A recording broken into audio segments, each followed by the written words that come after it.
You through that, I'd like to start in a bar in New York called the Monkey Bar, which again, I'm sure several people have been to here. It's a classic for sales executives, for media executives, very clubby bar. And I was at a very fancy party. I just come back to Forbes magazine's editor. And I saw a person, I recognized that look.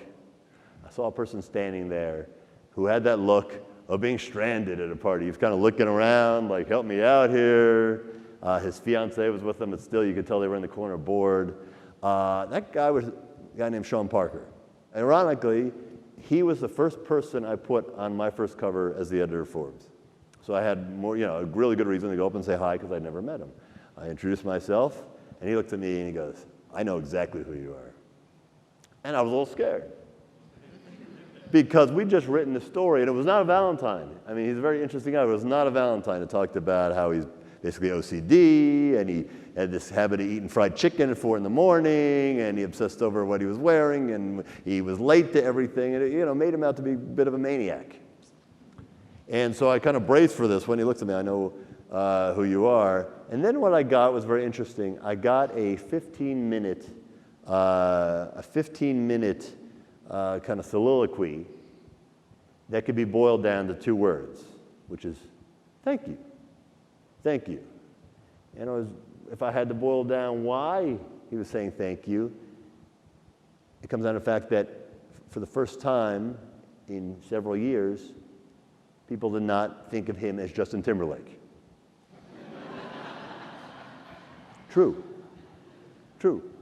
Here's somebody who was the designated villain in the movie The Social Network, the bad guy, the Justin Timberlake character. By the way, he swears to me, he never said, you know what's cool, $1 million isn't cool, what's cool is $1 billion. He swears he didn't say that. And that was frankly the kindest thing that was made up for him. He really was not done right. Mark Zuckerberg was at his wedding, and he was at Mark Zuckerberg's wedding. So he was really kind of written into a role that he didn't necessarily deserve, and he was incredibly depressed. What this story helped do is let him be himself, which is appropriate because he's one of the great disruptive idea generators of our age. He's an incredible idea generator, and that's one of the first keys of embracing this millennial mindset. We hear, even this morning, hearing all these interesting discussions, kept hearing the word. Bernard was mentioning it, and we heard it all morning, the word disruption.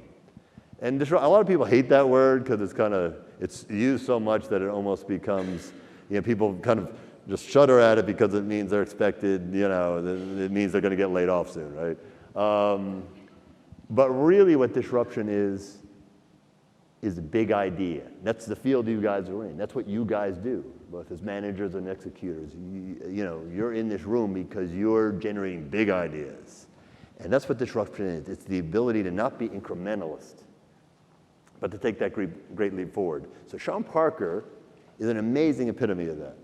Here's somebody who is, people forget this, he started Napster, which really blew up the entire music industry. It changed the model, it digitized music.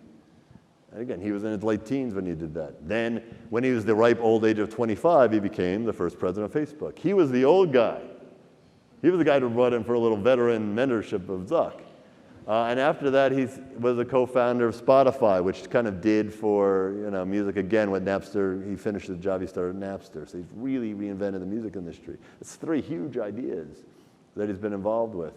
And each one completely different, but each one, what's core is that they were thinking big. They were big, radical ideas. And the other thing that's core to the idea of disruption, the idea of big ideas, is that what Sean Parker is not afraid of is failure. He's not afraid of failure. And that's core to this first tenet, the idea that if you need to think big, and you do, you need to be able to be comfortable with failure. And if you think about it, Napster was a failure. He swings big and nobody faults him for it. And that's something that's very important as we all kind of think about how do we look at our jobs and how do we look at ideas. Swing big, be disruptive. Be disruptive means go for the fences, don't be afraid to fail, because the upside is so much greater than the downside. The biggest downside is not taking those risks.